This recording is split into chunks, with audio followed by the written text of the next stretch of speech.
फिर self awareness में बात आती है इंप्रूविंग कम्युनिकेशन की। कई बार हम जब खुद के बारे में बेहतर तरीके से नहीं जानते हैं तो ढंग से अपनी बात रख भी नहीं पाते हैं। तो खुद को बेहतर तरीके से जानना, सेल्फ अवेयरनेस, इसलिए भी अति आवश्यक है कि हम ढंग से कम्युनिकेट कर पाए। और इसकी एक रिवर्स साइकिल भी है। आप समझते हैं दुनिया गोल है, तो उल्टा भी है कि अगर आप बेहतर तरीके से कम्युनिकेट करते हैं, दूसरे लोगों से बात करते हैं, तो लोग आपको समझ पाते हैं, और जब वो आपको समझ पाते हैं तो वो आपको सही प्रतिक्रिया दे पाते हैं। तो इस बेहतर कम्युनिकेशन, संचार में जो सुधार की जितनी भी गुंजाइश है वो करते हुए आप खुद को और बेहतर तरीके से जान पाते हैं। तो समझिएगा इस बात को। एक चीज होती है, इसको बोलते हैं एम्पैथी, सहानुभूति। अपनी भावनाओं को समझना दूसरों की भावनाओं को समझने में मदद करता है। समझे?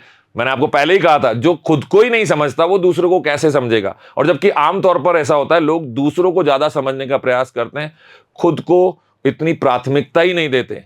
अपने आप को भी प्रायोरिटी पे रखिए। और ये स्वार्थी होना बिल्कुल भी नहीं है। और अगर इसे कोई स्वार्थी होना कहे तो ठीक है, इतना बहुत, थोड़ा बहुत स्वार्थी हो जाना भी मुझे नहीं लगता कोई बुराई है। इतना सा सेल्फिश होना उचित है जहां कम से कम आप अपनी भावनाओं का सम्मान करें और उन्हें समझें, और तभी आप दूसरों को बेहतर समझ पाएंगे। आपके अंदर सहानुभूति और सामाजिक संपर्क जो आपका होता है, जो सोशल इंटरेक्शन आपका होता है, उसमें सुधार तभी हो सकता है जब आप खुद को बेहतर तरीके से समझते हो। दूसरों को भी आप तभी समझ पाएंगे और आप इसी तरीके से बेहतर कम्युनिकेटर बन पाएंगे। और जो बेहतर कम्युनिकेशन है वही आपको फिर से खुद को और दूसरों को समझने में मदद करता है। सेल्फ अवेयरनेस में हम बात कर रहे हैं क्लैरिटी की। जब कभी भी कम्युनिकेशन हो तो स्पष्टता कम्युनिकेशन में होना अति आवश्यक है। आपके अंदर बहुत सारा स्ट्रेस, तनाव पैदा कर देता है जब आप कोई बात को स्पष्ट तौर पे किसी को कह नहीं पाते। आप खुद ही सोचिए, अगर किसी ने आपको कुछ कहा और आप ही स्पष्ट तौर पे समझ ना पाए तो भी आपको कंफ्यूजन रहेगा, भ्रम पैदा होगा। और अगर आप किसी को कुछ कहना चाह रहे हैं पर आपको सही शब्द नहीं मिल रहे, सही भावनाएं नहीं मिल रही, सही तरीके से अभिव्यक्त नहीं कर पा रहे, एक्सप्रेस नहीं कर पा रहे खुद को, तो ऐसी स्थिति में भी आपको वो आपकी बात ढंग से आगे तक जाएगी नहीं, मैसेज सही ढंग से डिलीवर नहीं होगा और आपका तनाव बढ़ेगा, आपकी बात खराब हो जाएगी। तो कोशिश करिए जब भी अपने विचारों को, अपनी भावनाओं को आप समझें तो अधिक स्पष्ट तरीके से समझें, तभी आपका बेहतर संचार हो पाएगा। जो भी आप अपनी बात भी रख रहे हैं, भावनाओं को एक्सप्रेस कर रहे हैं, स्पष्ट तरीके से रखिए। एनहांसिंग रिलेशनशिप्स, रिश्तों को बेहतर बनाना। क्यों बनाते हैं रिश्तों को बेहतर? इससे हमें स्ट्रेंथ मिलती है। हमारे रिश्ते ही हमारी स्ट्रेंथ है। हमारे रिश्ते कभी कभी हमें जीवन में पीछे भी ले जाते हैं, जब वो हमारी स्ट्रेंथ बनने की जगह हमारी कमजोरी बन जाते हैं, जब वो हमें डीमोटिवेट करते हैं, मतलब प्रेरणा न देने की जगह हमारे से हमारी स्व प्रेरणा छीन लेते हैं। तो हमें हमेशा कोशिश करनी चाहिए कि हमारे जो भी रिश्ते हैं, जो हमारे आसपास के लोग हैं, उनसे हम हमारे रिलेशन को बेहतर बनाएं। जब आप किसी भी कॉन्फ्लिक्ट रेजोल्यूशन की बात करते हैं, संघर्ष के समाधान की बात करते हैं, तो जो आत्म जागरूकता है, खुद के बारे में पता होना, इसी से जब आप खुद के बारे में बेहतर जानते हैं तभी कहीं जाकर आपको कॉन्फ्लिक्ट रेजोल्यूशन भी समझ में आता है। क्योंकि होता है ना, हम कभी कभी दूसरे की स्थिति समझने के लिए खुद को उसकी जगह रख के देखते हैं और वैसी स्थिति में आप क्या करते ये जानने की कोशिश करते हैं। लेकिन इसके लिए आपको यह पता होना चाहिए ना कि किस स्थिति, किस परिस्थिति में आपका व्यवहार कैसा होता है। समझे आप मेरी बात को? स्थिति परिस्थिति के अनुसार अगर आपको अपनी भावनाएं, अपने व्यवहार के बारे में पता है, तभी तो आप सामने वाले की जगह खुद को रखकर देख पाएंगे और तभी आप बेहतर कम्युनिकेट कर पाएंगे। आप अच्छे रिलेशंस, हेल्दी रिलेशन, स्वस्थ जिनको संबंध कहते हैं, वो बना पाएंगे। रचनात्मक तरीके से आप प्रॉब्लम्स का सॉल्यूशन कर पाएंगे, बेहतर रिलेशन बना पाएंगे, क्रिएटिव सॉल्यूशंस आपको मिलने लगेंगे और फिर लोग आपको पसंद करेंगे और आपके रिश्ते पहले से कहीं बेहतर हो जाएंगे। जहां बात चल रही है सेल्फ अवेयरनेस की, तो ट्रस्ट बिल्डिंग, विश्वास का निर्माण होना अति आवश्यक है।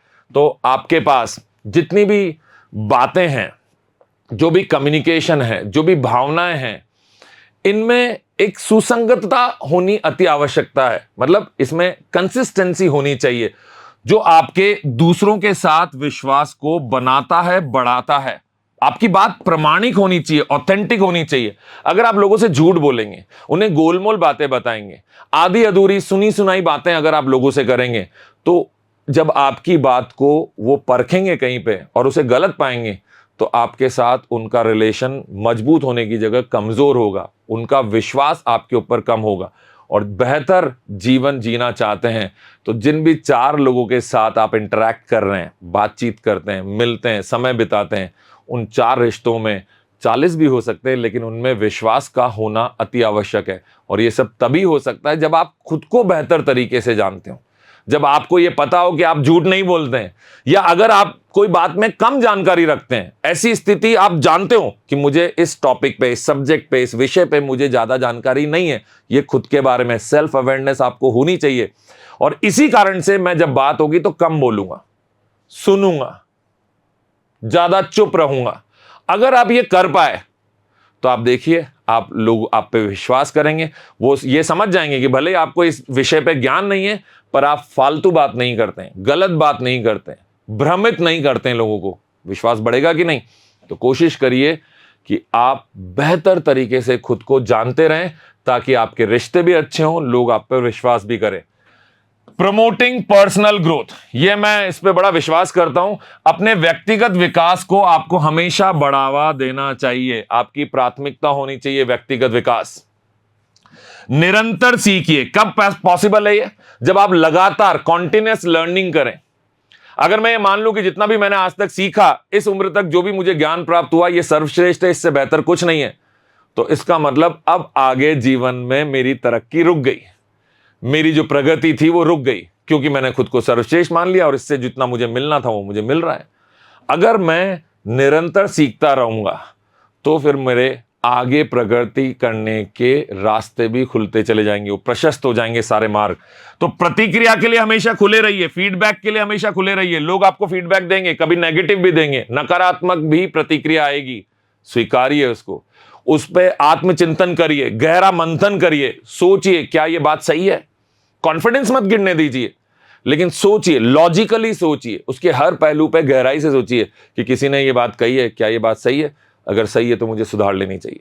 किसी की कही हर बात पर भी आप इतनी गहराई से अपने आप के ऊपर मत लीजिए कि आपको हर कही भी बात सही लगे, आप हमेशा खुद को गलत पाएं। कभी कभी जीवन में नेगेटिव लोग आ जाते हैं, लेकिन आत्म मंथन करने से आपको ये क्लैरिटी आती है, स्पष्टता आती है कि कही गई बात अमुक व्यक्ति के द्वारा, उसकी ऑथेंटिसिटी भी तो पता होना चाहिए, उससे हमारा संबंध कैसा है, वो हमारे बारे में क्या सोचता है, हमारे भले के लिए सोचता है कि नहीं, उस अमुक व्यक्ति के द्वारा जो भी बात कही गई है उसको कितनी गहराई से लेना है, यह आपको पता होना चाहिए। आपके विकास के लिए और आपकी मानसिकता को बढ़ावा देने के लिए आत्म जागरूकता का होना अति आवश्यक है। उसका उपयोग करके ही आप आगे बढ़ सकते हैं और लगातार नई चीजें सीख सकते हैं। बात आती है अडेप्टेबिलिटी की, जिसको बोलते हैं अनुकूलनशीलता। अब ये तो तय है कि हर वक्त हर जगह हम सही नहीं होंगे, कुछ जगह पे सामने वाले की बात भी सही निकल कर आएगी। ऐसी परिस्थितियों में जब आपको पता चल जाए कि आपको बदलाव की आवश्यकता है, तो आपके अंदर बदलाव करने की क्षमता, इच्छा होनी चाहिए। क्षमता भी होनी चाहिए और इच्छा भी होनी चाहिए, वो समझ भी होनी चाहिए। तो ये जानना कि आप परिवर्तन पर कैसे प्रतिक्रिया करते हैं और कितना लचीलापन, अडेप्टेबिलिटी आपके अंदर है। और लचीलापन मैंने पहले भी बताया था, हर जगह लचीले हो जाएं, हर बात के लिए हां कर दें, हर बात के लिए मान जाएं, कोई भी आपको गलत करे तो खुद को गलत मान लें, इतना लचीला होने की जरूरत नहीं है। कुछ जगह पे आपका दृढ़ता के साथ खुद के लिए खड़े रहना भी अति आवश्यक है। रेजिलिएंट भी होना चाहिए, फ्लेक्सिबल भी बनिए, रेजिलिएंट भी बनिए, लचीले भी बनिए, तो खुद के लिए स्टैंड लेना, खुद के लिए दृढ़ता से खड़े रहना भी सीखिए। और ये धीरे धीरे जब आप अपने बारे में जानकारी लेते हैं, खुद को समझते हैं, मी टाइम कहते हैं इसको, अपने लिए खुद के साथ समय बिताना, वो समय बिताना आपको आना चाहिए। उससे ही आप अपने आप को बेहतर जान पाएंगे। दूसरे लोगों से प्रतिक्रिया भी आपको समय समय पर खुले मन से स्वीकारनी चाहिए। अडेप्टेबिलिटी। आगे मैं आपसे बात करने वाला हूं कि आप अपने आत्म प्रबंधन को, जिसको सेल्फ मैनेजमेंट बोल रहे हैं, और आत्म जागरूकता जो कि सेल्फ अवेयरनेस है, तो आत्म प्रबंधन को बेहतर करने के लिए, आत्म जागरूकता को सुधारने के लिए आपको क्या कदम उठाने चाहिए। सबसे पहले अगर मैं बात करूं तो सेल्फ रिफ्लेक्शन पे नियमित तौर से ध्यान दीजिए। सेल्फ रिफ्लेक्शन का सीधा मतलब है आत्मचिंतन। कोई भी काम किया, हो गया, सही हो गया, गलत हो गया, उसके बाद अगर आप सोचते ही नहीं है, विचार नहीं करते हैं उस पर क्यों सही हुआ, इसको क्या और बेहतर बनाया जा सकता था, क्यों गलत हुआ, क्या ये गलत होने से बचाया जा सकता था। ये थोड़ा आत्मचिंतन आप जरूर करिए, क्योंकि इसी से आपको आत्म जागरूकता आएगी, और जब आत्म जागरूकता आएगी तो आप बेहतर तरीके से स्व प्रबंधन कर पाएंगे। Self awareness is the key to self management.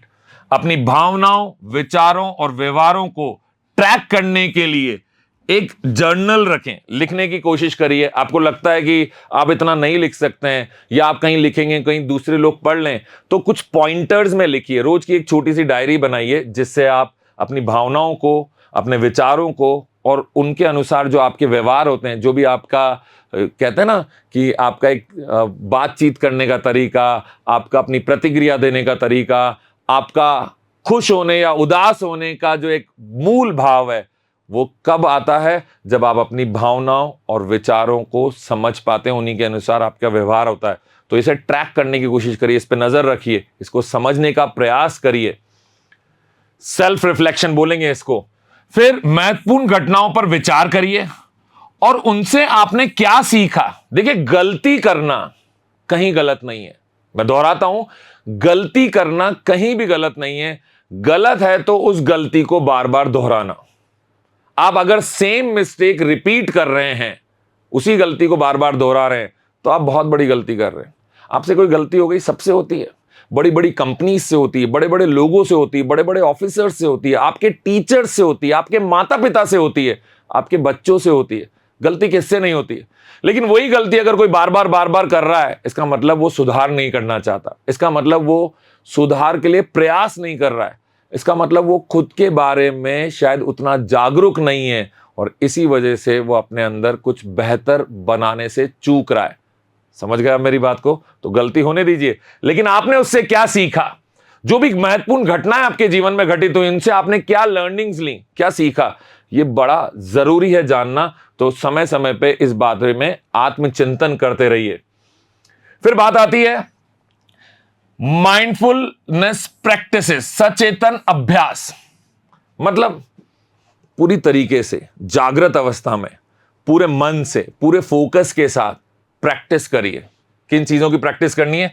जो भी वर्तमान क्षण में अपने विचारों और भावनाओं के प्रति अधिक जागरूक होने के लिए सचेतन ध्यान का अभ्यास करें। जो भी आपका वर्तमान क्षण है, प्रेजेंट टाइम, इसमें आपके जो फीलिंग्स हैं, आपके जो थॉट्स हैं, आपके विचार और भावनाएं हैं, इनके प्रति आपको ज्यादा से ज्यादा जागरूक होना है।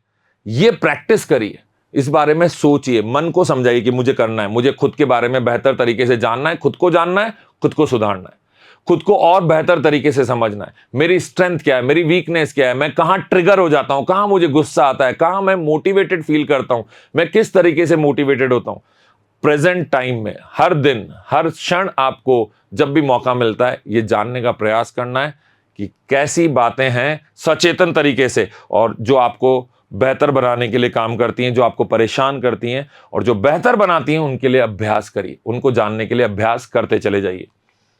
सेल्फ अवेयरनेस में आगे आता है फीडबैक। आप फीडबैक ले रहे हैं, प्रतिक्रिया प्राप्त कर रहे हैं, कोई नहीं दे रहा है तो अपने लोगों से जाके पूछिए, जिनसे भी पूछ सकते हैं उनसे विनम्र तरीके से पूछिए, क्या आप मुझे बता सकते हैं मैंने ये कार्य किया, कैसा किया, मैंने ये भाषण दिया, कैसा दिया, आपको कैसा लगा, इससे आपको कुछ सीखने को मिला, क्या इसने आपके जीवन में कुछ वैल्यू एडिशन किया, कुछ मूल्यों को जोड़ा।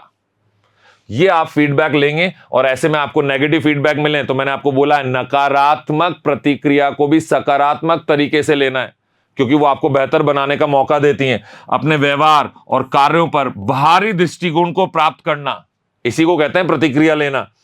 विश्वसनीय दोस्तों से लीजिए, परिवार के कुछ लोगों से लीजिए जिन पे आपको विश्वास है, अपने सहकर्मियों से, आपके जो भी साथी हैं उनसे भी प्रतिक्रिया आप मांग सकते हैं। घबराइए मत। फीडबैक लेने से जो लोग डरते हैं वो अपने जीवन में सुधार करने से बच जाते हैं, मतलब उनको सुधार करने का मौका नहीं मिलता। फिर आता है पर्सनालिटी असेसमेंट। आमतौर पर तो हमें धीरे धीरे पता चल ही जाता है कि आपका जो व्यक्तित्व है, आपकी जो शैली है जीवन जीने की, वो किस प्रकार की है। आप उग्र हैं, आप ऊर्जावान हैं, आप सौम्य हैं, शांत हैं, ज्यादा बात करना पसंद नहीं करते, अंतर्मुखी हैं, बहनमुखी हैं, मतलब इंट्रोवर्ट हैं या एक्सट्रोवर्ट हैं, ये सब चीजें जब आपको पता चल जाती हैं तो आपको अपना व्यक्तित्व समझ में आने लगता है। अन्यथा एक रूल है जिसको हम बोलते हैं मायर्स ब्रिग्स टाइप इंडिकेटर। ये तकरीबन 16 तरह के व्यक्तित्वों के बारे में बात करता है। ये कॉम्बिनेशन है अलग अलग तरह के व्यक्तित्व का। जैसे मेरे व्यक्तित्व की अगर बात करें तो मैं एक्सट्रोवर्ट हूं, मैं खुलकर बात कर सकता हूं, मुझे किसी से, मैं निर्भीक हूं, मुझे किसी से डर नहीं लगता, लेकिन मैं किसी को परेशान करने से या उसको हर्ट करने से, मतलब मेरी वजह से किसी को चोट पहुंचे, किसी को दुख पहुंचे, इस बात से घबराता हूं। तो ये मेरी एक पर्सनालिटी टाइप होगी, मेरा व्यक्तित्व हो गया। तो आपको अपने व्यक्तित्व के बारे में पता होना चाहिए, और अगर नहीं पता है तो आप कुछ टेस्ट दे सकते हैं, ऑनलाइन टेस्ट भी आपको मिलेंगे। ये मायर्स ब्रिग्स टाइप इंडिकेटर का भी एक टेस्ट मिलता है, साथ ही साथ आपको बिग 5 पर्सनालिटी ट्रेट्स भी मिलते हैं। ये ऑनलाइन टूल्स हैं, आप इंटरनेट पे जाएंगे, सर्च करेंगे इस नाम से, और आपको ये टूल्स मिलेंगे जिनकी मदद से आप जान सकते हैं खुद के बारे में बेहतर कि आप किस तरह का व्यक्तित्व आपका है। और जब आप खुद को बेहतर जानेंगे तभी तो आप खुद का प्रबंधन सही तरीके से कर पाएंगे, सेल्फ मैनेजमेंट। तो जब बात चल रही है सेल्फ मैनेजमेंट की, तो मैंने आपको बोला अपने पर्सनल गोल्स, व्यक्तिगत लक्ष्य भी निर्धारित करिए। अपने मूल्यों के आधार पर, अपने मोटिवेशन, प्रेरणाओं के आधार पर अपना स्पष्ट व्यक्तिगत लक्ष्य निर्धारित करें। यह पैसे से संबंधित हो सकता है कि आप जीवन में कितना धन कमाना चाहते हैं, यह हेल्थ से संबंधित हो सकता है कि आप अपने जीवन में अपने आप को कितना स्वस्थ देखते हैं, यह अपने संबंधों से संबंधित हो सकता है कि आपके रिलेशंस जो हैं वो किस प्रकार के होंगे और किन लोगों के साथ होंगे। आपको अपना गोल, अपना लक्ष्य स्पष्ट तौर पर निर्धारित करना पड़ेगा, और तभी कहीं जाकर आप अपने आप के बारे में ज्यादा बेहतर जान पाएंगे, सेल्फ अवेयरनेस जिसको हम बोलते हैं। फिर बात आती है प्रोफेशनल डेवलपमेंट की, आपका पेशेवर विकास। आप जिस भी पेशे में हैं, जो भी कार्य आप करते हैं, मैं टीचर हूं, मैं कोच हूं, मैं मोटिवेशनल स्पीकर हूं, आप हो सकता है इंजीनियर हो, डॉक्टर हो, सीए हो, तो जिस भी पेशे में आप हैं उस पेशे में भी आपको डेवलप होते रहना चाहिए। एक पढ़ाई कर ली, उसके बाद एक पेशे में आ गए, एक नौकरी करने लगे, एक पद पे पहुंच गए, ये सफिशिएंट नहीं है, इतना बहुत नहीं है। ये तो एक अभी तक का आपका सफर था जो आपने तय किया। अब और बेहतर कैसे बनना है, और ज्ञान कैसे मिलेगा, और प्रैक्टिसेस, नए मूल्य कैसे आएंगे, तो अपनी कौशल और ज्ञान को बढ़ाने वाली गतिविधियों में संलग्न हो जाइए। ऐसी वर्कशॉप्स में, कार्यशालाओं में, ऐसे कोर्सेज में, पाठ्यक्रम में, या ऐसी कोचिंग में एडमिशन लीजिए, उनका हिस्सा बनिए, ऐसे प्रोग्राम्स का पार्ट बनिए जो आपको और बेहतर प्रोफेशनल बनाते हो, आपकी नॉलेज को बढ़ाते हो, आपके प्रोफेशनलिज्म को, जो जिसको कहते हैं कि पेशेवरता जो है वो आपकी बढ़नी चाहिए, और ज्यादा बेहतर पेशेवर प्रोफेशनल आप बने जीवन में। दोस्तों, जब बात चल रही है सेल्फ अवेयरनेस की, तो हमने पर्सनल गोल की बात की, प्रोफेशनल डेवलपमेंट की बात की, हमने खुद की भावनाओं को समझने की बात की, उन्हें समय समय पर चेक करने के लिए हमने कुछ टूल्स के बारे में डिस्कशन किया। लेकिन ये सब डिस्कशन, ये सारी जो बातें हम एक दूसरे से कर रहे हैं, इन बातों का कोई भी फायदा नहीं मिलने वाला है अगर आप इन्हें अपने जीवन में समाहित नहीं करेंगे, प्रैक्टिस नहीं करेंगे। मैं उम्मीद करता हूं कि जो भी मैं आपको स्व प्रबंधन, सेल्फ मैनेजमेंट के बारे में सिखा रहा हूं, इसे प्रैक्टिस करेंगे, क्योंकि ये आपका मैनेजमेंट है, आप ही प्रैक्टिस करेंगे। मैं मेरा मैनेजमेंट देखूंगा, आप अपना मैनेजमेंट देखें, लेकिन मैं अपने अनुभवों के आधार पर आपसे वो सब कुछ साझा करता रहूंगा। जल्दी मुलाकात होगी अगले पार्ट में, और तब तक के लिए धन्यवाद।